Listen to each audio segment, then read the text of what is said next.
Halo, Kak Vika. Sepertinya Kak Pika jaringannya kali. Atau gimana sih? Atau kamu aja, Is. Gak apa-apa kok. Oke, yang doa. Oke lah. Ya, mari kita bersatu dalam doa sebelum kita memulai seminar kita pada sore menjelang malam hari ini. Mari kita berdoa. Terima kasih Bapak, terima kasih ya Yesus. Engkau telah menguburkan kami Tuhan di sore hari ini Tuhan. Meskipun hanya melalui via Zoom Tuhan kami bertatap muka ya Tuhan. Tapi kami mau berdoa Tuhan, di mana pada sore hari ini Tuhan kami akan memulai seminar kami Tuhan. Biar Engkau memperlancarkan semua seminar kami Tuhan pada sore hari ini Tuhan. Berkati hamba-Mu Ivan Bong Tuhan yang akan membawakan seminar pada sore ini Tuhan. Urapi bibir lidahnya Tuhan dan Kau memberikan hikmat juga kepada hamba-Mu ini ya Tuhan. Terima kasih Tuhan. Haleluya. Amin. Ya, dipersilakan untuk hambanya Ivan Bong boleh memulai seminar kita pada sore hari ini. Silakan Pak. Ya, selamat datang untuk apa namanya kita semua. Ini santai aja ya guys, cuma kita aja sama Kak Valen kok ini. Oke, halo Ruth, Ais dan semuanya, Kak Valen. Oke. Iya. Oke, ini aku udah mau langsung mulai aja. Silakan. Ya, silakan.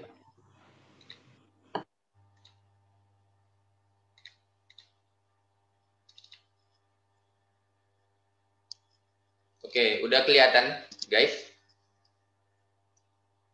Sudah. Oke, aku mulai ya. Oke, ini sebenarnya topik yang akan aku bawa ini adalah dasar dari kekristenan lah gitu.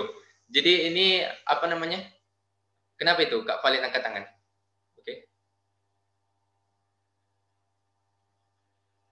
Oke, nggak tahu. Oke. Makasih pertanyaan. Nggak, belum. Oke. Jadi ini sebenarnya adalah dasar dari kekristenan dan apa namanya topik ini sebenarnya umumnya itu sama di antara seluruh kalangan aliran Kristen gitu. Jadi kan kalau kalau teman-teman tahu Katolik, Protestan, saudara-saudara kita yang Protestan, terus kita Pentakosta, terus yang dari kekristenan yang ada gitu. Nah, umumnya sama tentang pemahaman tentang inkarnasi Yesus ini, bahwa kita percaya Yesus itu berinkarnasi. Oke, saya langsung lanjut. Pertama-tama saya mau mengingatkan teman-teman, pembahasan ini memang agak cukup ribet, tapi saya mencoba untuk menyampaikannya sesederhana mungkin. Jadi kalau teman-teman mungkin nanti ada pertanyaan, mungkin bisa tuliskan di kolom chat, supaya saya nanti bisa baca dan juga untuk bisa menjelaskan tentang apa yang mungkin teman-teman belum mengerti gitu. Oke, kira-kira saya akan menjelaskan mungkin sekitar 30 menit untuk topik ini. Oke, saya langsung mulai. Oke, nah pertama-tama sebelum kita masuk ke inkarnasi Yesus, kita harus pertama-tama tahu dulu bahwa Yesus itu telah ada sebelum segala sesuatu itu dijadikan. Jadi dia itu sudah ada sebelum segala sesuatu ada, atau dikenal dengan praeksistensi Yesus atau keberadaan Yesus sebelum segala sesuatu itu ada. Nah, praeksistensi Yesus ini didukung oleh beberapa ayat-ayat Alkitab. Misalnya saya sudah cantumkan di depan ini Yohanes 1 ayat 1. Pada mulanya adalah firman, firman itu bersama-sama dengan Allah dan firman itu adalah Allah. Ia pada mulanya bersama-sama dengan Allah. Segala sesuatu dijadikan oleh Dia, dan tanpa Dia tidak ada sesuatu pun yang telah jadi dari segala yang telah dijadikan. Kata Yesus, baru Yohanes 8 ayat 58, kata Yesus kepada mereka, aku berkata kepadamu sesungguhnya sebelum Abraham jadi, aku telah ada. Kolose 1 ayat 16 sampai dengan 17, karena di dalam Dialah telah diciptakan segala sesuatu yang ada di sorga dan yang ada di bumi, yang kelihatan dan yang tidak kelihatan, baik singgasana maupun kerajaan, baik pemerintah maupun penguasa. Segala sesuatu diciptakan oleh Dia dan untuk Dia. Ia ada terlebih dahulu dari segala sesuatu dan segala sesuatu ada di dalam Dia. Nah, ternyata bukan cuma ayat-ayat perjanjian baru saja yang berbicara mengenai keberadaan Yesus sejak permulaan, tetapi dalam kitab perjanjian lama juga ada ternyata, yaitu Mika pasal 5 ayat 1. Itu berbunyi seperti ini. Tetapi engkau, hai Betlehem Efrata, hai yang terkecil di antara kaum-kaum Yehuda, daripadamu akan bangkit bagiku seorang yang akan memerintah Israel, yang permulaannya sudah sejak purbakala, sejak dahulu kala. Jadi Yesus itu sudah ada sebelum segala sesuatu diciptakan. Itu didukung oleh ayat-ayat Alkitab. Yesus itu kekal, ia sudah ada sebelum segala sesuatu diciptakan. Nah, ini kan temanya inkarnasi Yesus kan. Mungkin ada teman-teman nggak tahu apa sih itu inkarnasi gitu kan. Ini sebenarnya ngomong apa sih? Nah, kalau menurut KBBI, inkarnasi itu adalah penjelmaan roh dalam wujud makhluk lain, terutama manusia, perwujudan makhluk halus dalam bentuk yang nyata. Nah, kalau contohnya ini inkarnasi menurut KBBI itu seperti ini. Kalau teman-teman pernah nonton film-film Yunani, kalau ada mungkin yang pernah nonton film-film Yunani, nah di dalam film Yunani itu ada salah satu film yang aku lupa sih judulnya apa, tapi dewa Zeus itu menyamar menjadi menjelma menjadi manusia gitu. Nah, KBBI itu memahaminya seperti itu. Jadi kayak dewa itu menjelma menjadi manusia, tetapi dia bukan manusia. Dia tetap dewa, tetapi dia menjelma menjadi manusia. Nah, apakah inkarnasi menurut kekristenan itu seperti itu? Ternyata bukan, teman-teman. Jadi pemahaman inkarnasi menurut kekristenan itu berbeda dengan pemahaman inkarnasi dalam KBBI. Nah, kekristenan itu memahami bahwa inkarnasi sendiri diambil dari bahasa Latin yang artinya katanya inkarne, yang secara hurufiah berarti di dalam daging, atau lebih tepatnya menjadi daging. Jadi Yesus ini ketika dia berinkarnasi menjadi manusia, dia itu tidak seperti dewa Yunani. Kalau dewa Yunani itu mereka menjelma menjadi manusia, tapi mereka tetap dewa, bukan manusia. Sedangkan Yesus ketika dia berinkarnasi menjadi manusia, maka dia menjadi Allah dan manusia. Itu kita harus garis bawah itu, Allah dan manusia. Kalau dewa Yunani dia tetap dewa saja, dia cuma berubah wujud aja tapi dia tetap dewa. Tapi kalau Yesus, dia itu berinkarnasi sehingga dia menjadi Allah dan manusia. Nah, Allah dan manusia ini tidak boleh dibalik, teman-teman. Jadi kita tidak boleh menyebut manusia dan Allah kepada Yesus. Kenapa? Karena Yesus itu adalah Allah sejak awal. Manusia itu direngku atau diambil olehnya gitu. Sehingga kalau kita katakan manusia dan Allah, berarti Yesus itu diciptakan. Sedangkan kita sudah pelajari tadi bahwa Yesus itu tidak diciptakan. Tetapi dia sudah ada sebelum segala sesuatu. Tetapi dia mengambil kemanusiaan sehingga dia mengambil kemanusiaan sebagai bentuk inkarnasinya di tengah-tengah dunia ini. Jadi Yesus harus disebut Allah dan manusia. Oke, dasar-dasar Alkitab mengenai inkarnasi Yesus. Nah, Yohanes 1 ayat 14 berkata seperti ini. Firman itu telah menjadi manusia dan diam di antara kita. Dan kita telah melihat kemuliaannya, yaitu kemuliaan yang diberikan kepadanya sebagai anak tunggal Bapa, penuh kasih karunia dan kebenaran. Galatia pasal 4 ayat 4 berbunyi seperti ini. Tetapi setelah genap waktunya, maka Allah mengutus anaknya yang lahir dari seorang perempuan dan takluk kepada hukum Taurat. Oke, nah ini salah satu ayat inkarnasi yang sangat terkenal yang membuktikan bahwa Yesus yang adalah Allah berinkarnasi atau mengambil kemanusiaan sehingga ia juga menjadi manusia. Filipi 2 ayat 6-7 berkata seperti ini. Yang walaupun dalam rupa Allah tidak menganggap kesetaraan dengan Allah itu sebagai milik yang harus dipertahankan, melainkan telah mengosongkan dirinya sendiri dan mengambil rupa seorang hamba dan menjadi sama dengan manusia. Nah, Ibrani 2 ayat 14 berkata seperti ini. Karena anak-anak itu adalah anak-anak dari darah dan daging, maka ia juga menjadi sama dengan mereka dan mendapat bagian dalam keadaan mereka, supaya oleh kematiannya ia memusnahkan dia, yaitu iblis yang berkuasa atas maut. Oke, jadi kita sudah melihat bahwa ada bukti-bukti Alkitabiah yang mengatakan bahwa Yesus itu pernah berinkarnasi menjadi manusia. Nah, kalau kita lihat dari sudut pandang sejarah tentang keberadaan Yesus atau kelahiran Yesus di tengah-tengah dunia, Alkitab mencatat jelas di dalam Matius pasal 1 sampai dengan pasal 2, Lukas 1 sampai dengan Lukas 2, yang menceritakan tentang kisah-kisah kelahiran Kristus. Tetapi itu kan yang dikatakan Alkitab kan, bagaimana orang-orang sekuler atau orang-orang dunia itu percaya tentang kelahiran Yesus. Bagaimana kalau mereka nggak percaya Alkitab itu? Nah, ternyata sejarah sekuler, artinya sejarah yang tidak berdasar kepada Alkitab ini ya, tapi dari orang-orang sekuler atau orang-orang dunia yang tidak percaya kekristenan juga. Maksudnya mereka bukan pemeluk agama Kristen. Mereka adalah pemeluk agama-agama yang lain gitu. Misalnya sejarawan Roma bernama Tacitus pada tahun 112 Masehi serta Josephus. Ini Flavius Josephus, seorang sejarawan Yahudi abad pertama. Keduanya menyebutkan bahwa Yesus ini pernah berada di dalam dunia. Jadi bukan cuma bukti-bukti kitab suci atau bukti-bukti Alkitab yang menunjukkan keberadaan Yesus di dalam dunia, tetapi ternyata orang-orang sekuler atau sejarawan sekuler juga mengakui bahwa Yesus itu pernah ada di dalam dunia. Oke, nah ini salah satu pengakuan iman gereja yang sangat terkenal.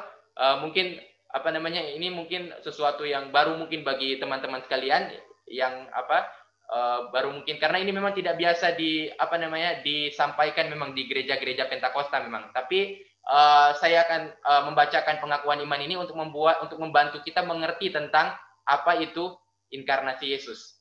Oke, bunyi pengakuan iman ini seperti ini, pengakuan iman Chalcedon. Bunyinya, maka kami semua mengikuti Bapa-Bapa Kudus dengan suara bulat, mengajar manusia untuk mengaku anak yang satu dan yang sama, Tuhan kita Yesus Kristus, sempurna dalam keilahian dan juga sempurna dalam kemanusiaan, sungguh-sungguh Allah dan sungguh-sungguh manusia, dengan jiwa yang bisa berpikir dan tubuh, menurut keilahiannya mempunyai zat atau hakikat yang sama dengan Sang Bapa, dan menurut kemanusiaannya mempunyai zat atau hakikat yang sama dengan kita, dalam segala hal sama seperti kita, tetapi tanpa dosa. Menurut keilahiannya diperanakan sebelum segala zaman dari Bapa, dan menurut kemanusiaannya dilahirkan dari Maria, Sang Perawan, Bunda Allah dalam hari-hari akhir ini.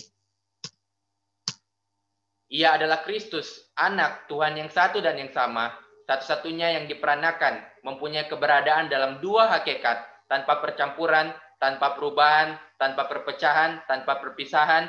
Perbedaan dari dua hakikat itu sama sekali tidak dihancurkan oleh persatuan mereka, tetapi sifat-sifat dasar yang khas dari setiap hakikat dipertahankan dan bersatu menjadi satu pribadi dan satu keberadaan atau makhluk, tidak terpisah atau terbagi menjadi dua pribadi, tetapi anak yang satu dan yang sama, dan satu-satunya yang diperanakan, Allah Firman, Tuhan Yesus Kristus, seperti nabi-nabi dari semula telah menyatakan tentang Dia, dan seperti Tuhan Yesus Kristus sendiri telah mengajar kita, dan seperti pengakuan iman Bapa-Bapa Kudus telah menyampaikan kepada kita.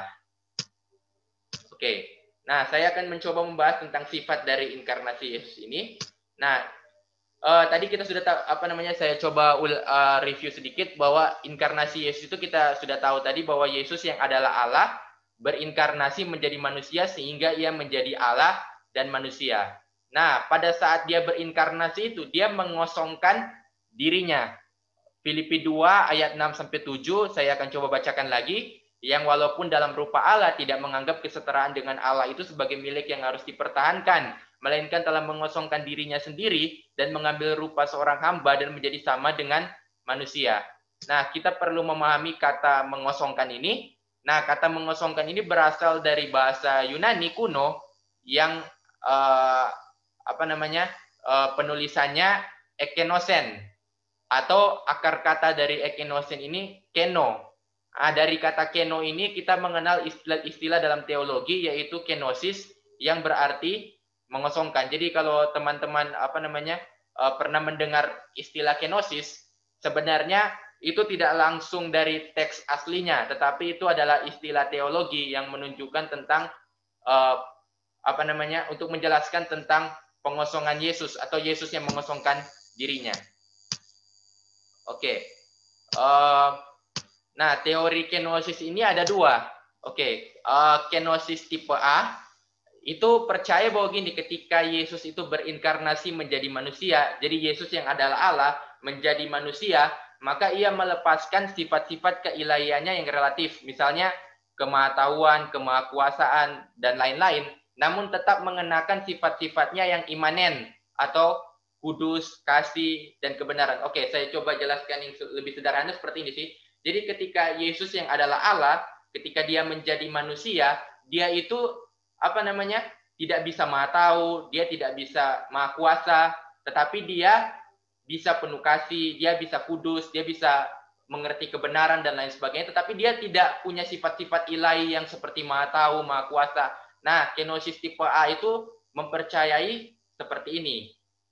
Tetapi sebenarnya teori kenosis tipe A ini kurang tepat. Kenapa? Karena kalau kita temui di dalam teks-teks Alkitab, misalnya kalau teman-teman pernah lihat yang perempuan yang pendarahan itu, yang ketika dia menjamah jubah Yesus, tiba-tiba dia sembuh gitu. Nah, di teks itu tidak pernah dikatakan bahwa perempuan itu sembuh karena kuasa Roh Kudus atau karena kuasa Bapa, tapi tiba-tiba dia sembuh gitu. Nah, itu membuktikan bahwa Yesus itu sekalipun dia berinkarnasi menjadi manusia, dia bisa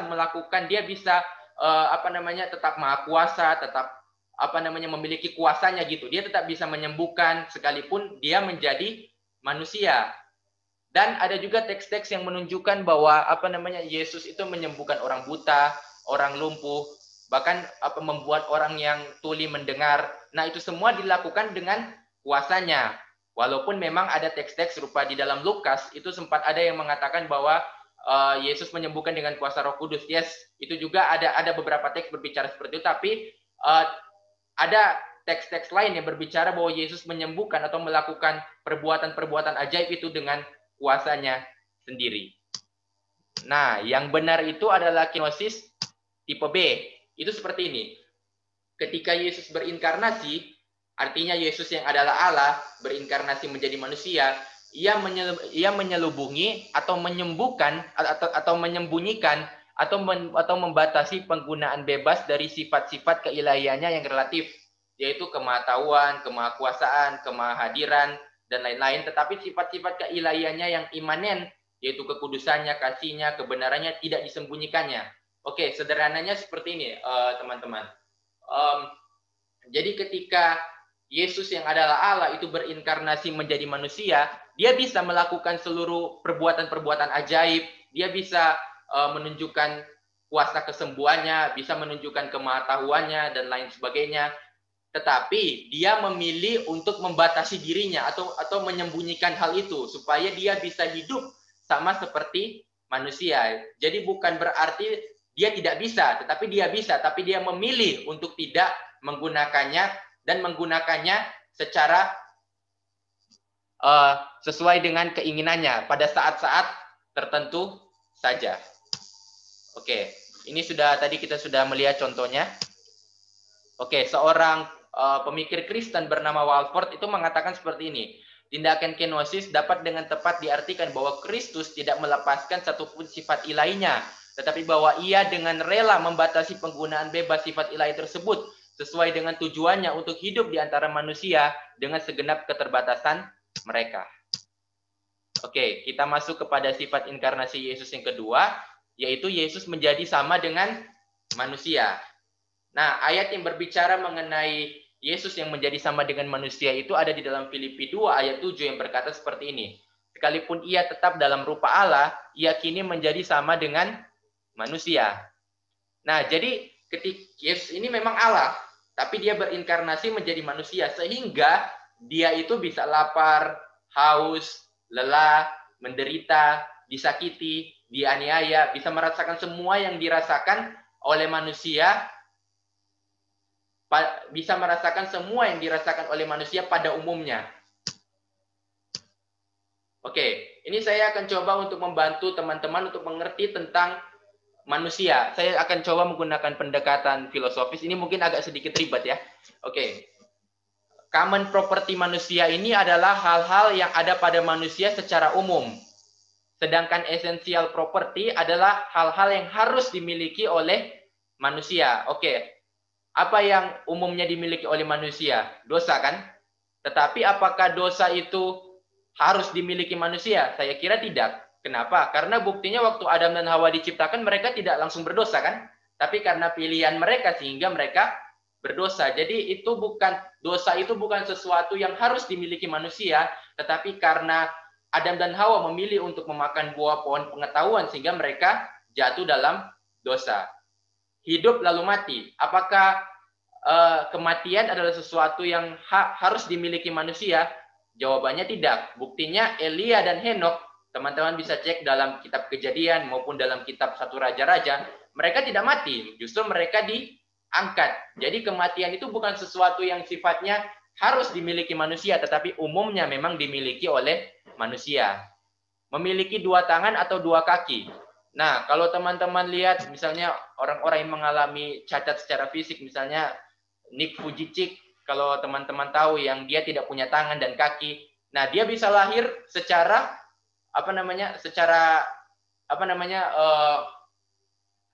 tidak lengkap bagian tangan sama kakinya. Jadi apakah 2 tangan dan 2 kaki itu harus dimiliki oleh manusia? Jawabannya tidak. Buktinya ada orang-orang yang lahir tanpa tangan dan tanpa kaki gitu.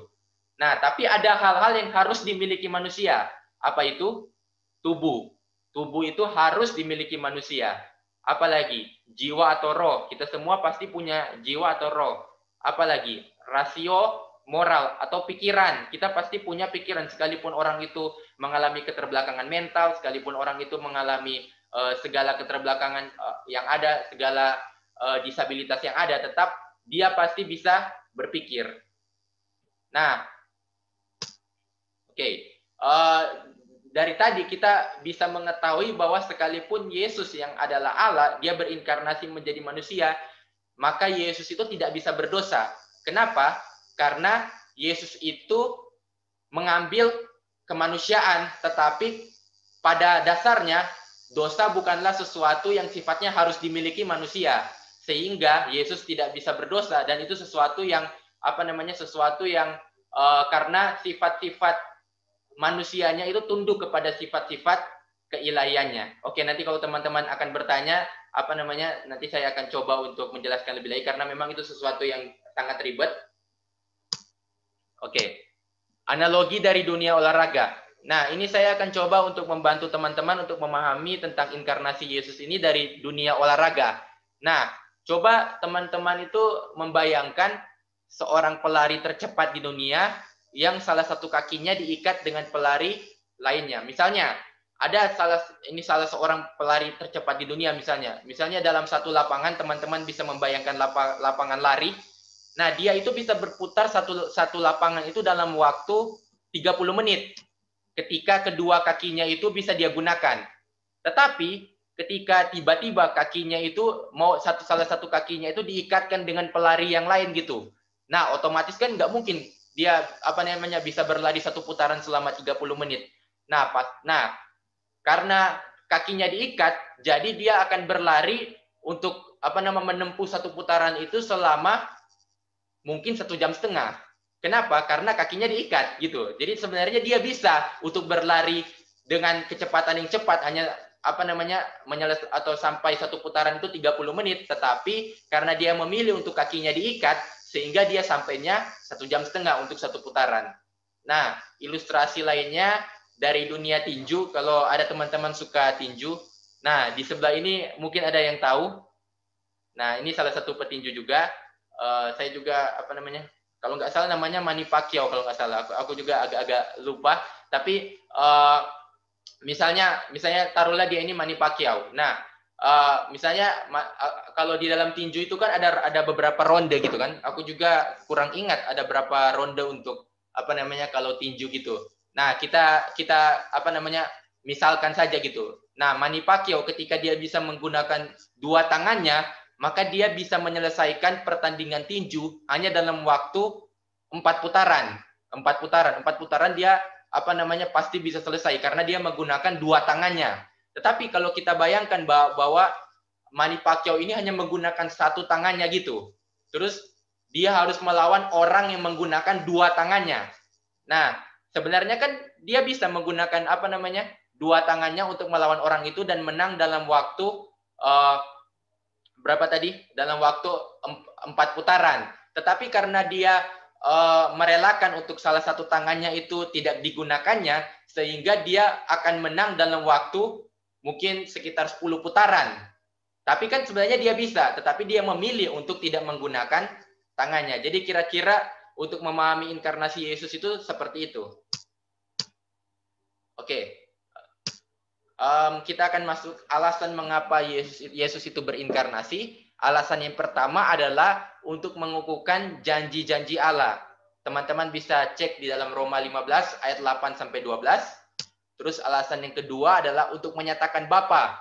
Teman-teman juga bisa cek dalam teks-teks kitab ini. Karena itu ketika kita lihat ketika Yesus di dalam dunia, dia banyak berbicara, diutus Bapa dan lain sebagainya. Dia banyak menekankan Bapa ketika dia berada di dalam dunia. Sebenarnya dia mau menyatakan juga tentang Bapa itu. Nah, untuk menjadi imam besar yang setia. Untuk menghapus dosa. Nah, ini sangat penting. Yang nomor 4 ini saya akan coba jelaskan sedikit. Kita percaya bahwa manusia itu, maksudnya kita percaya bahwa di dalam kekristenan, kita percaya bahwa keselamatan itu bukan sesuatu yang sifatnya diusahakan. Tetapi keselamatan itu adalah karena anugerah. Dan Yesus, kalau Yesus tidak datang ke dalam dunia, maka kita semua itu tidak bisa diselamatkan. Kenapa? Karena kita semua itu berdosa. Nah, untuk menyelesaikan masalah itu, maka Allah tahu bahwa manusia tidak mungkin bisa untuk menyelesaikannya sendiri. Sehingga Allah harus datang ke dalam dunia untuk menghapus dosa dunia. Dan Allah yang hadir di dalam dunia itu adalah pribadi kedua dari Allah Tritunggal, yaitu Yesus Kristus. Jadi Yesus menjadi perantara kita kepada Allah, sehingga ketika Allah melihat kita, Allah melihat Yesus. Sehingga dia tidak menghukum kita, tetapi dia menerima kita. Jadi kalau Yesus tidak berinkarnasi ke dalam dunia, maka kita tidak mungkin bisa diselamatkan. Kenapa? Karena manusia itu pada dasarnya berdosa. Tetapi Allah tidak bisa berdosa. Karena itu harus Allah lah yang menyelamatkan kita. Oke, untuk membinasakan pekerjaan iblis, teman-teman bisa cek dalam ayat-ayat ini. Untuk memberikan teladan hidup yang kudus. Nah, ini juga penting. Jadi ketika Yesus datang ke dalam dunia, kita bisa melihat Yesus itu menunjukkan teladan-teladan hidup yang kudus. Misalnya apa ya? Tentang memberi, tentang membayar pajak. Ada kan yang sempat dikatakan di dalam teks Alkitab Perjanjian Baru yang katakan berikanlah kepada Allah apa yang menjadi hak Allah dan berikanlah kepada kaisar apa yang menjadi hak kaisar. Nah, mungkin kan kalau misalnya Yesus tidak pernah menunjukkan teladan itu, kita akan berpikir bahwa kenapa sih kita harus membayar pajak gitu kepada pemerintah gitu. Nah, ternyata Yesus pun mengajarkan kita untuk melakukan itu. Berarti itu adalah sesuatu yang penting juga gitu. Terus mengenai doa dan lain-lain, teman-teman bisa cek di dalam kitab Injil, teladan-teladan apa yang Yesus sudah lakukan. Terus yang ketujuh, untuk mempersiapkan kedatangannya yang kedua.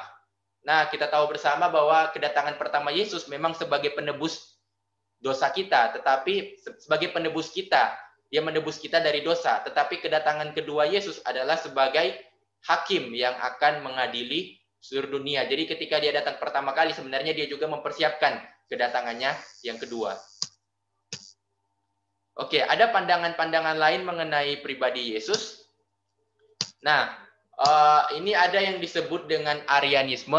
Oke, ini pandangan-pandangan yang sesat ya, Bapak Ibu Saudara sekalian. Jadi ini bukan pandangan-pandangan yang benar gitu. Nah, di abad keempat itu ada yang disebut Arianisme.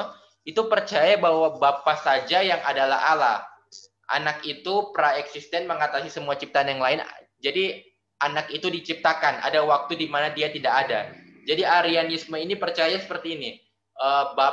Bapa saja yang adalah Allah. Yesus dan Roh Kudus itu bukan Allah.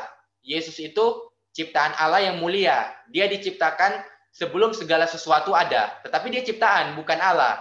Nah, kekristenan itu menolak itu. Kita percaya bahwa Allah kita itu Tritunggal. Jadi satu Allah, tiga pribadi. Jadi Bapa, Putra, dan Roh Kudus itu sama. Maksudnya bukan sama dalam pengertian pribadinya sama, bukan. Tetapi hakikatnya sama, tapi pribadinya berbeda. Kita percaya seperti itu. Nah, wajah baru dari Arianisme ini ada saksi-saksi Yehova, United Pentecostal. Ini mereka-mereka yang mengatakan bahwa Bapa, Putra, dan Roh Kudus atau Bapa, Yesus, dan Roh Kudus itu sama. Nah, itu salah sebenarnya. Kita bisa mengatakan sama kalau dalam pengertian hakikat, tetapi kalau dalam pengertian pribadinya sama, itu tidak tepat. Mungkin nanti kapan-kapan kalau misalnya saya diizinkan lagi untuk membawa seminar di sini, nanti kapan-kapan kita bisa membahas tentang Tritunggal juga, karena itu satu topik yang cukup menarik juga dan memang cukup berat juga. Oke, ada juga semi-Arianisme. Sebenarnya ini mirip dengan Arianisme sih, dan saya sendiri sebenarnya cukup bingung untuk membedakannya gitu. Tetapi kalau teman-teman tahu tentang sejarah gereja, di dalam sejarah gereja itu ada sempat ada pertentangan antara pandangan pandangan gereja yang ortodoks dengan pandangan ortodoks itu maksudnya pandangan gereja yang benar gitu dengan pandangan Arianisme. Nah, Arianisme ini seorang bernama Arius itu menambahkan huruf I, seharusnya homoousian. Yesus itu homoousian, yaitu Yesus Kristus itu sama dengan Bapa. Maksudnya dalam pengertian hakikatnya sama dengan Bapa. Tetapi Arius ini menambahkan huruf I sehingga Yesus Kristus itu menyerupai Bapa tapi tak sama. Nah, hanya karena masalah tambah huruf itu bisa jadi perdebatan yang panjang di dalam sejarah gereja, Bapak Ibu Saudara sekalian. Jadi kita harus hati-hati juga ketika kita menambahkan huruf atau menulis sesuatu, karena ternyata satu huruf saja itu artinya sudah berbeda gitu. Jadi kita harus hati-hati ketika mengutip atau menulis sesuatu tentang bahasa-bahasa, misalnya bahasa Latin atau bahasa-bahasa lain seperti itu. Oke, masih ada juga satu pandangan, ini pandangan kenotis. Oke, ini sebenarnya pandangan ini mirip dengan apa yang sudah saya sampaikan tadi, yaitu bahwa pandangan ini pertama percaya bahwa Yesus itu ketika dia berinkarnasi menjadi manusia, dia itu memiliki sifat-sifat ilahinya yang yang benar, yang sabar, yang penuh kasih. Tetapi sifat-sifat ilahinya yang maha kuasa, maha tahu itu dilepaskannya. Nah, kenotis itu percaya seperti itu. Saya kira tidak perlu menjelaskannya lagi karena untuk menghemat waktu. Nah, bagaimanapun mengesampingkan atribut ilahi apapun, bahkan untuk sementara waktu saja, adalah melakukan sesuatu yang Allah sendiri tidak dapat lakukan. Itu berarti ia berhenti menjadi Allah. Alkitab menyatakan bahwa Yesus itu tak berubah dalam esensinya. Ibrani 13 ayat 8. Oke. Nah, kalau teman-teman, kalau Bapak Ibu Saudara sekalian bingung dengan apa yang dari tadi sebenarnya ini disampaikan gitu. Nah, ini aja kalau misalnya seandainya dari tadi ada yang Bapak Ibu Saudara bingung tentang apa yang disampaikan, maka saya akan coba untuk menyampaikan aplikasinya atau sesuatu yang sifatnya dapat kita terapkan dalam kehidupan kita. Nanti mungkin kapan-kapan atau mungkin setelah ini Bapak Ibu Saudara mungkin bisa bertanya tentang apa yang Bapak Ibu Saudara kurang pahami, seperti itu. Aplikasinya seperti ini, kalau kita ingin menerapkannya dalam kehidupan kita. Yesus yang adalah Allah sejati rela untuk menjadi manusia, membuktikan bahwa ia rela mengesampingkan hak-hak istimewanya, dan ini menunjukkan kerendahan hatinya yang besar demi untuk ciptaannya, yaitu manusia. Seharusnya kerendahan hati Yesus ini patut kita contoh sebagai anak-anak Tuhan, sehingga kita tidak menjadi pribadi yang angkuh dan hanya memikirkan diri sendiri. Jadi ketika kita memahami bahwa Yesus yang adalah Allah rela untuk menjadi manusia, dia menjadi Allah dan manusia, padahal dia adalah Allah yang punya segalanya, yang punya yang bisa melakukan segalanya dengan luar biasa, tapi dia rela untuk hidup sebagai manusia. Bahkan kita menemui di dalam kitab-kitab Injil penderitaan-penderitaan yang dia alami ketika dia difitnah, ketika dia dihina, ketika dia diperlakukan tidak adil dan lain sebagainya.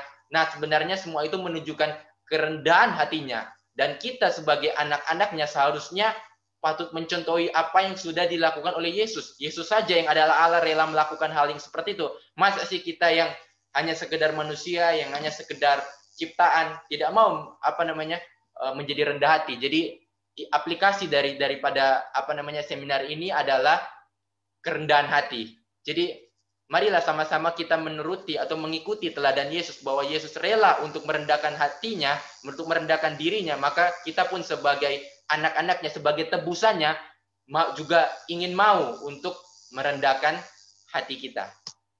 Oke. Pengorbanan yang sudah dilakukan Yesus ketika ia menjadi manusia seharusnya mengingatkan kita untuk menghargai selama-lamanya keselamatan yang disediakan bagi kita. Nah, di tempat asal saya, waktu saya masih sekolah, itu ada salah satu teman saya yang berkata seperti ini. Dia berkata seperti ini. Nggak apa-apa berdosa, kan bisa bertobat gitu. Jadi seolah-olah dia itu percaya bahwa kalau misalnya jatuh dalam dosa itu, jadi di dalam pikirannya itu sudah terbesit pikiran untuk berdosa gitu. Tapi kan kalau aku berdosa kan aku bisa bertobat gitu. Oke, kalau aku berdosa lagi aku bisa bertobat gitu. Dengan demikian dia berpikir bahwa keselamatan tetap akan dia terima ketika dia itu berdosa, punya pikiran berdosa bertobat, berdosa bertobat, berdosa bertobat. Nah, apakah benar orang yang seperti itu akan diselamatkan Tuhan gitu? Orang yang yang dalam pikirannya itu udah berpikir bahwa dia ini mau berdosa gitu. Tapi dia akan bertobat kalau dia berdosa gitu. Apakah orang seperti itu akan diselamatkan Tuhan? Memang kita percaya keselamatan itu karena anugerah. Tetapi seharusnya kalau kita menerima anugerah itu, seharusnya kita akan menghargai selama-lamanya anugerah itu. Itulah orang-orang disebut orang Kristen sejati yang betul-betul bertobat dan sungguh-sungguh menerima Yesus sebagai Tuhan dan Juru Selamat. Maka dia, kalaupun dia jatuh, bukan berarti kita semua akan sempurna. Kita semua juga pasti tidak sempurna. Saya sendiri pun masih sering jatuh dalam dosa sampai detik ini. Tetapi saya tidak berniat untuk secara sengaja dalam pikiran saya untuk melakukan dosa bertobat, melakukan dosa bertobat. Tapi kalau tiba-tiba mungkin ada situasi tertentu yang membuat saya dituntut atau membuat saya terpaksa untuk berdosa, nah itu kan di luar rencana saya gitu. Nah, seharusnya orang-orang Kristen yang sejati, dia tidak berencana secara sengaja untuk berdosa, tetapi dia menghargai anugerah Tuhan dan dia menghidupi keselamatannya, mengerjakan keselamatannya di dalam kehidupannya. Oke, sekian untuk presentasi hari ini, seminar hari ini. Saya kembali serahkan ke Ais. Ya, mungkin ada rekan-rekan yang ingin bertanya, dipersilakan. Nanti kami akan meresponi pertanyaan-pertanyaan kalian semua. Terima kasih.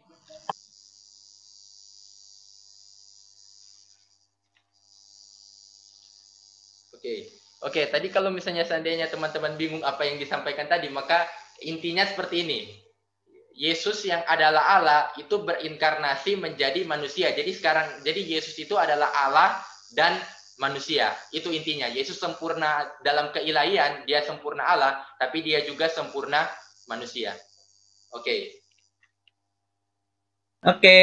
Pertanyaan pertama dari Kavalen. Ya, saya akan membacakannya. Saya mau nanya, tadi dijelaskan tentang praestensi bahwa Yesus sudah ada sebelum dunia diciptakan. Secara apa bahwa Yesus itu ada? Kalau kita jelaskan cuma ngomong Yesus sudah ada sebelum dunia diciptakan, kayak orang nggak percaya karena Yesus sudah ada pada abad ke-20. Gimana itu, Pastor? Oke, silakan Saudara Ivando. Ini ditanya oleh kakak tingkat ini soalnya. Wah, aku masih junior ini. Oke, aku akan coba jawab. Oke, memang sih ketika kita mengatakan bahwa Yesus itu sudah ada sebelum segala sesuatu diciptakan, memang itu sesuatu yang tidak bisa mungkin diterima oleh rasio atau pikiran kita kan, karena bagaimana mungkin segala sesuatu itu ada tapi nggak ada yang diciptakan gitu. Nah, sebenarnya saya sendiri juga tidak bisa menjawab pertanyaan itu karena memang diyakini oleh bapak-bapak gereja atau gereja sendiri bahwa Yesus itu memang sudah ada sebelum segala sesuatu diciptakan. Bahkan Alkitab sendiri mengatakan seperti yang sudah kita lihat tadi di dalam Yohanes 1 ayat 1 sampai 3 yang mengatakan pada mulanya adalah firman, firman itu bersama-sama dengan Allah dan firman itu adalah Allah. Nah, tapi itu kan di dalam Alkitab kan. Bagaimana kita menjelaskannya kepada orang yang tidak percaya pada abad ke-20 ini? Nah, Oke, kalau seperti itu sih itu memang sesuatu yang cukup sulit karena perlu untuk melakukan pendekatan yang disebut dengan pendekatan apologetika. Saya sendiri tidak mendalami itu, tetapi untuk meyakinkan kepada orang-orang yang nggak percaya sama sekali pada Yesus itu, saya kira adalah sesuatu yang sangat sulit jikalau mereka tidak percaya Alkitab gitu. Karena memang bukti yang mengatakan bahwa Yesus itu sudah ada sebelum segala sesuatu diciptakan itu hanya ada di dalam Alkitab. Kira-kira jawabannya seperti itu. Mungkin saya tidak bisa menjelaskan lebih lanjut karena saya belum tahu jawaban yang lebih detailnya. Tetapi kalau memang orang itu tidak mempercayai Alkitab, memang akan sangat sulit untuk menjelaskan kepadanya gitu. Karena memang bukti tentang Yesus sudah ada sebelum segala sesuatu diciptakan itu hanya ada di dalam Alkitab. Seperti itu kira-kira.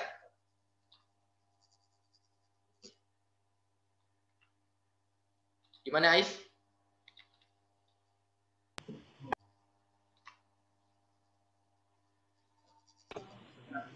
Good, saya akan bacakannya. Shalom, saya mau bertanya. Di mana tadi ada dijelaskan tentang pengakuan iman Karegon, yang dimana dikatakan, maka kami semua mengikuti Bapa-Bapa Kudus dengan suara bulat-bulat. Yang jadi pertanyaan saya, maksud dari dengan suara bulat itu apa? Oke, thank you, Ais. Jadi maksud dari suara bulan ini seperti ini. Kita harus tahu terlebih dahulu bahwa gereja itu dulu cuma satu. Gereja itu hanya ada gereja ortodoks. Gereja itu cuma satu dulu. Nah, dan Bapak-Bapak Kudus itu maksudnya Bapak-Bapak gereja. Sebelum di zaman dulu itu ada yang disebut dengan Bapak-Bapak gereja. Nah, apa yang diyakini oleh Bapak-Bapak gereja itu umumnya diterima oleh seluruh kalangan gereja, karena gereja dulu cuma satu kan. Nah, dengan suara bulat itu maksudnya kita itu mengikuti sepenuhnya apa yang diajarkan oleh Bapak-Bapak gereja. Seperti itu, Ruth. Jadi pengakuan iman ini memang adalah pengakuan iman yang diterima oleh seluruh kalangan, baik itu Katolik, Ortodoks. Kalau di zaman sekarang ya kita lihat Protestan, ada memang ada beberapa Ortodoks memang yang tidak menerimanya, tapi umumnya seluruh gereja itu menerimanya. Jadi dengan suara bulat itu artinya kita menerima ajaran dari Bapak-Bapak gereja yang menurunkan ajaran tentang pengakuan iman ini gitu.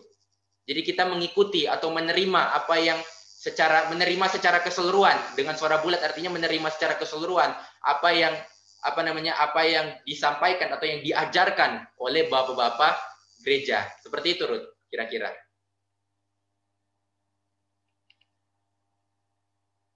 Oke. Thank you. Gimana, ini ada dari pertanyaan Kak Farhan lagi. Ya, tadi dua pertanyaan tadi sangat bagus. Dua pertanyaan tadi sangat bagus. Tadi juga dibilang bahwa Allah itu adalah Yesus. Tetapi pada penjelasan berikutnya dibilang bahwa Yesus adalah pribadi yang kedua. Bagaimana itu? Jadi seperti ini. Kita harus memahami bahwa Allah itu kan ini kira kakak tingkat yang bertanya kan. Kita harus memahami bahwa ini pertanyaan yang sangat baik. Kita harus memahami bahwa Allah itu Tritunggal. Tritunggal itu artinya satu hakikat, tiga pribadi. Hakikatnya itu adalah hakikat Allah, tetapi pribadinya itu adalah Bapa, Putra, dan Roh Kudus. Jadi satu hakikat, tiga pribadi. Nah, maksud saya mengatakan Yesus itu adalah Allah karena hakikatnya itu adalah Allah.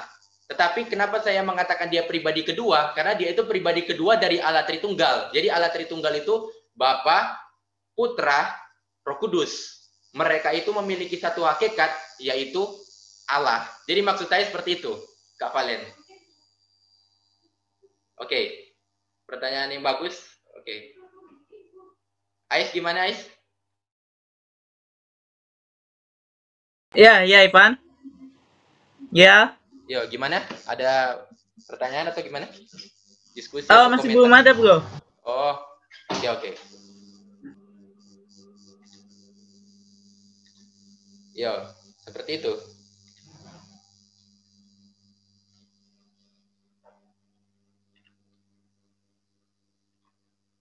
Mungkin ada dari rekan-rekan yang lain ingin bertanya. Ini ada dipersilakan.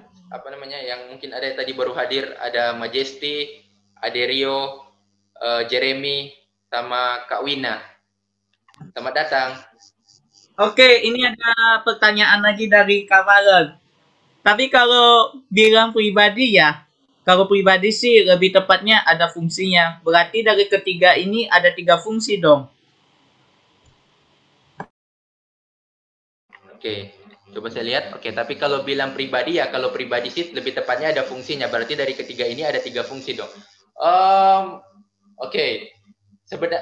Memang pemahaman mengenai Allah Tritunggal ini sering dikaitkan dengan yang disebut dengan modalisme gitu. Modalisme itu percaya Allah itu satu Allah, satu pribadi, 3 fungsi. Kekristenan itu tidak mempercayai seperti itu gitu. Jadi apakah dikatakan 3 fungsi? Kalau misalnya itu mengacu kepada modalisme, berarti tidak. Memang itu mereka itu satu Allah, 3 pribadi. Memang mereka itu 3 pribadi. Kalau dikatakan 3 fungsi, tidak sih, saya menolak untuk mengatakan 3 fungsi. Kenapa? Karena mereka itu betul-betul pribadi. Dan memang kalau kita ingin memahami Allah, kita harus memahaminya memang dengan cara yang berbeda. Karena Allah itu roh.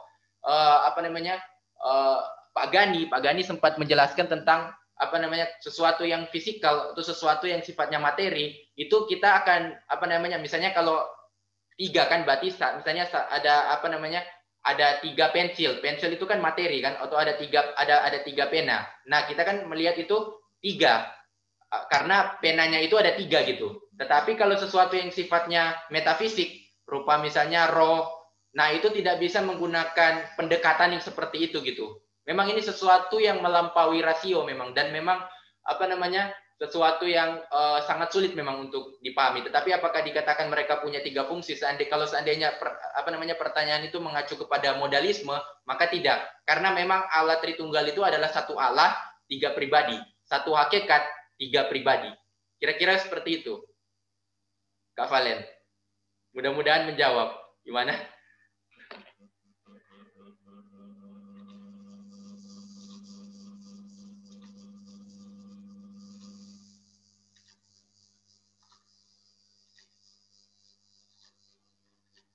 Mungkin ada rekan-rekan yang lain lagi yang ingin bertanya, dipersilakan.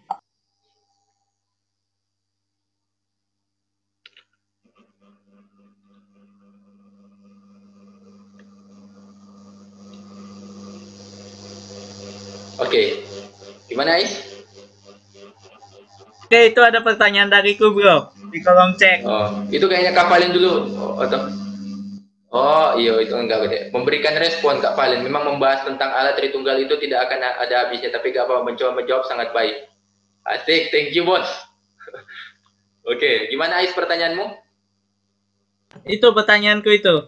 Yang di kolom iya. chat itu. Oke, mungkin aku baca saja gitu. Oke. Saya mau bertanya, mengapa sampai sekarang orang-orang Yahudi tidak mempercayai Yesus? Lalu Mesias siapakah yang mereka nantikan itu? Padahal Yesus sendirilah sang Mesias itu. Oke, ini kita harus melihat sejarah. Jadi kalau kita melihat sejarah, apa namanya dalam kitab Perjanjian Lama itu memang sudah menubuatkan tentang kedatangan Mesias gitu. Apa namanya kita bisa melihat kitab Yesaya, kitab nabi-nabi kecil yang telah menubuatkan tentang kedatangan Mesias. Tetapi kalau kita perhatikan setelah Nabi Maleaki, kalau teman-teman cek di dalam Alkitab itu kan ada kitab Maleaki kan. Nah, sesudah zaman Maleaki itu ada sekitar 400 tahun atau 300 tahun di mana apa namanya Israel itu dijajah oleh Yunani.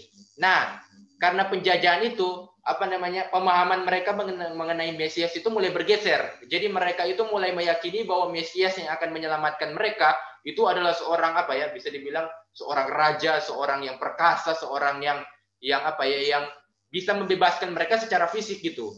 Nah, ketika mereka melihat Yesus yang diklaim sebagai Mesias, mereka lihat loh Yesus ini, sorry ya aku sebut ini, maksudnya Yesus itu miskin, anak tukang kayu, mati disalib, bagaimana mungkin dia Mesias? Sedangkan dia nggak bisa menyelamatkan satu orang pun secara fisik gitu.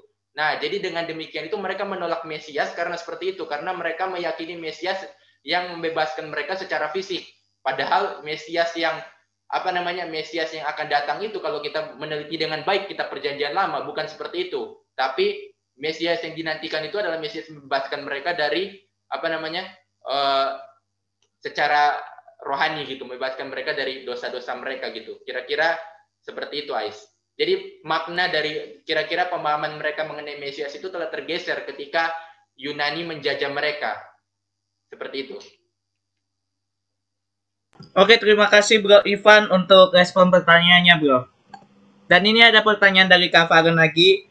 Hubungannya ilustrasi pelari dan pentinju dengan inkarnasi di mana ya? Maaf, pertanyaannya. Oke. Memang kita harus tahu bahwa analogi yang berbicara mengenai inkarnasi Yesus itu memang tidak ada yang sempurna analoginya gitu. Setiap analogi pasti punya kelemahan gitu. Nah, sebenarnya analogi dari tadi atau contoh ilustrasi dari menggunakan olahraga tadi itu sebenarnya mau menunjukkan bahwa aku mencoba untuk menjelaskan bahwa Yesus itu betul-betul sebenarnya punya kemampuan ilahi. Dia betul-betul adalah Allah yang sejati, yang betul-betul bisa menggunakan kekuasaannya, bisa menggunakan kematahuannya, bisa menggunakan segala kuasanya sebagai Allah gitu. Tetapi dia memilih untuk membatasi dirinya gitu. Jadi ilustrasi tadi itu mencoba untuk menyeberangkan pemahaman kepada kita bahwa Yesus itu bisa melakukan semuanya itu. Pelari cepat itu kan bisa kan melari dengan sangat cepat gitu kan. Tetapi dia memilih untuk membatasi dirinya. Pelari itu memilih untuk membatasi kakinya dengan mengikatkan salah satu kakinya dengan kaki pelari lain sehingga dia dibatasi gitu. Jadi seperti itu kira-kira membantu teman-teman untuk memahami tentang inkarnasi Yesus, tentang lebih tepatnya tentang ketika Yesus itu yang adalah Allah berinkarnasi menjadi manusia, yaitu dia membatasi diri, membatasi sifat-sifat ilahinya. Kira-kira seperti itu, Kak Valen.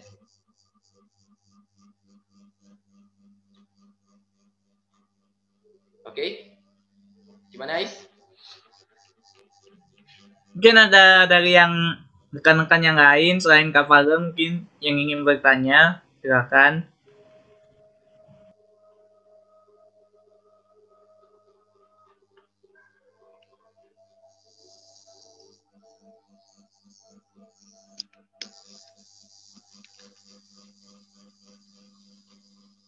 Di sini juga ada Jeremy juga ini apa namanya? Satu STT sama kami. Gimana, Jer? Silakan Bang Jer yang ganteng.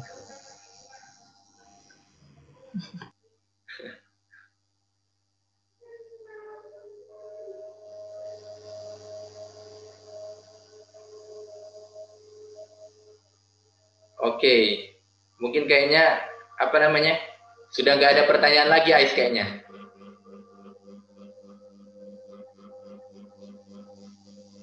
Halo, Ais. Ya, halo bro. Iya. Mungkin sudah nggak ada pertanyaan lagi. Mungkin kita akhiri atau gimana? Ada pengumuman atau? Gak tau kalau yang lain bro. Siapa tahu masih ada yang bertanya mungkin. Oh, jadi kita tunggu dulu. Oh, oke.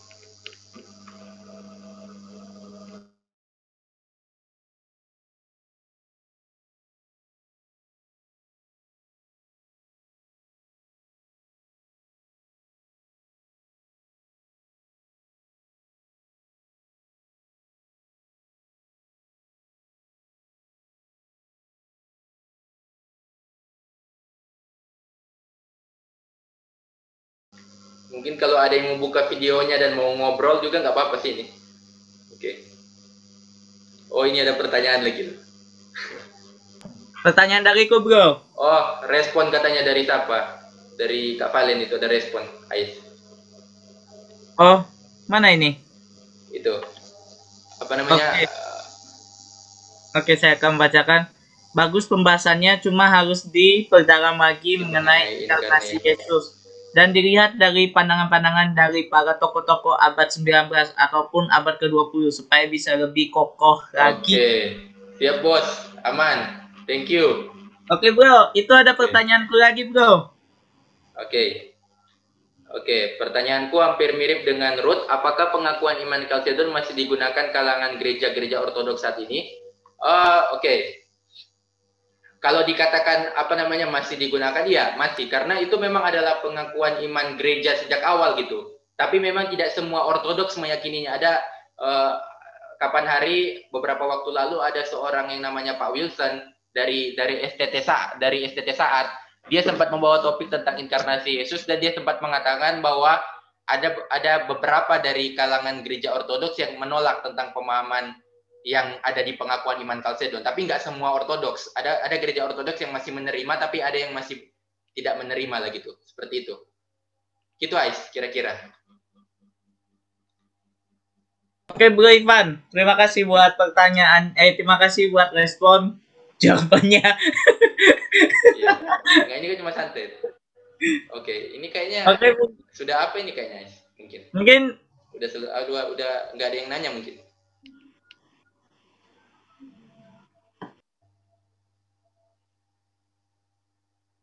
Jeremy.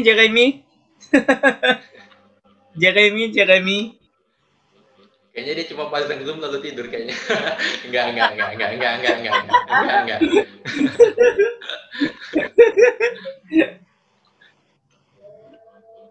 Atau dari Kak Aderio, Kak Fika, Kak Wina, dari Majesty mungkin yang ingin bertanya.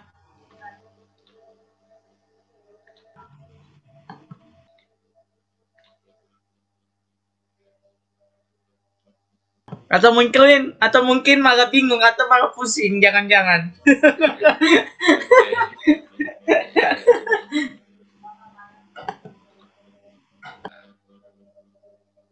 Iya, memang apa namanya, memang agak rumit memang untuk apa namanya memahami ini. Apa namanya, aku sendiri juga sulit untuk apa namanya memahami ini. Memang butuh waktu lah gitu. Kira-kira seperti itulah. Oke.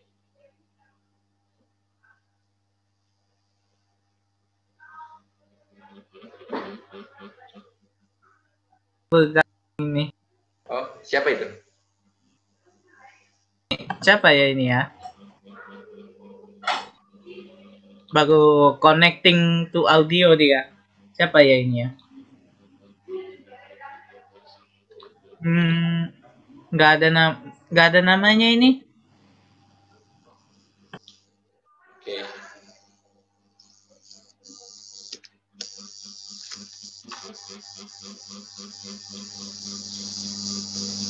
Ivan. Oke, gimana Ais? Itu temanmu ya yang baru masuk itu. Satu of YW itu. Nggak tahu juga aku. Ya, Oh, itulah. Oke Ais. Nah, ini kan apa namanya penutupan youth kalian kan Ais kan? Apa kalian mungkin ada mau foto bersama atau gimana? Di Zoom. Mungkin sambil menunggu ada yang mungkin bertanya, mungkin kita mungkin mau apa namanya screenshot dulu mungkin. Gimana? Sambil kan kalian nanti ketemunya nanti apa kan? Bulan depan lagi kan? Gitu. Gimana Ais? ya boleh. Ya silakan ya. Oke, mungkin Oke, bisa teman-teman. di on kan kameranya. Kita mau foto dulu, jadi dibukakan dulu kameranya. Iya, Oh iya, asik. bentar.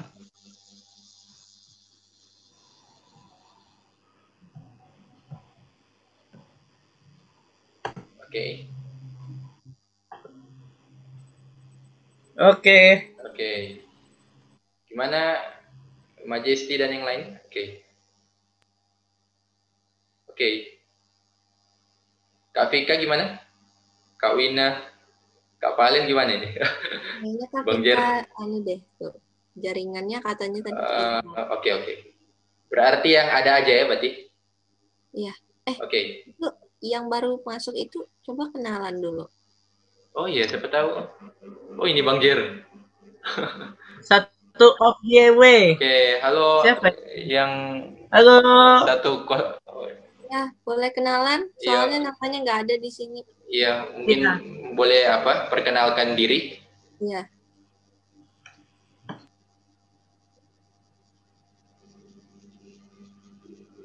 Itu kayak Denny loh, itu bukan ya? Denny ada namanya. Oh, iya nggak tahu.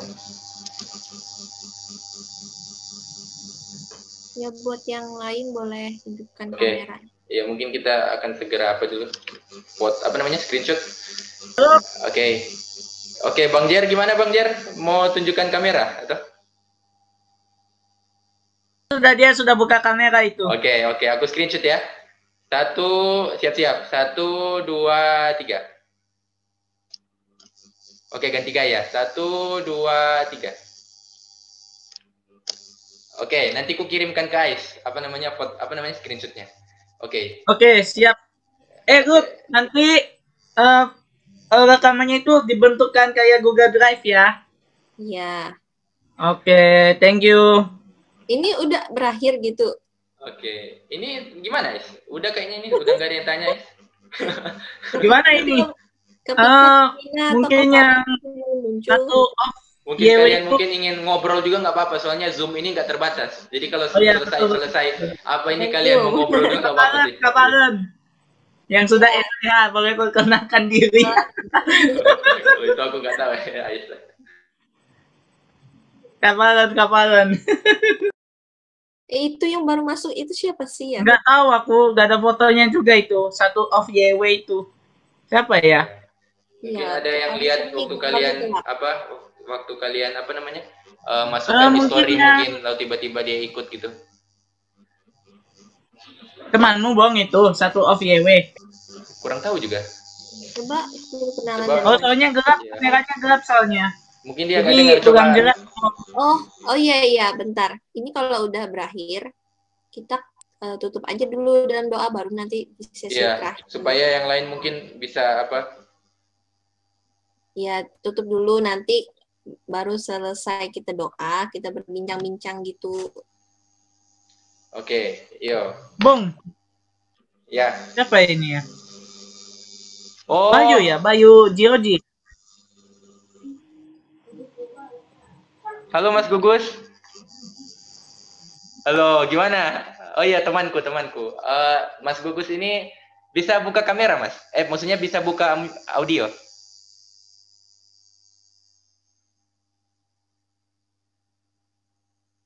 Oh, lagi. Bong. Oke, dia lagi apa namanya, Mas Gimana Gugus? sih, Bong? Oke, Mas Gugus ini dari Malang.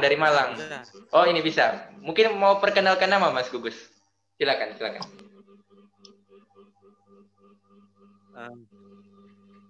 Salam. Perkenalkan, nama saya Gugus. Asal dari Jawa Timur, tepatnya di Malang. Bergereja di GSJ Takum. Salam kenal buat semua. Salam kenal, Mas. Saya juga pernah bantu di situ, Mas. Di GSJ Takum. Kenal. Oke. Iya, Mas. Iya. Oke. Gimana Mas Gugus? Ada pertanyaan atau gimana? Aku baru masuk ini. Oh, oke. Ya mungkin iya, oke. Mungkin apa namanya? Mungkin bisa doa dulu mungkin. Baru setelah itu mungkin kalau ada yang mau ngobrol masih bisa gitu. Gimana, Is? Oke. Oke, nanti saudara saya yang ganteng, Jeremy Agustino, beri menutup kita dalam doa. Silakan Bro Jem.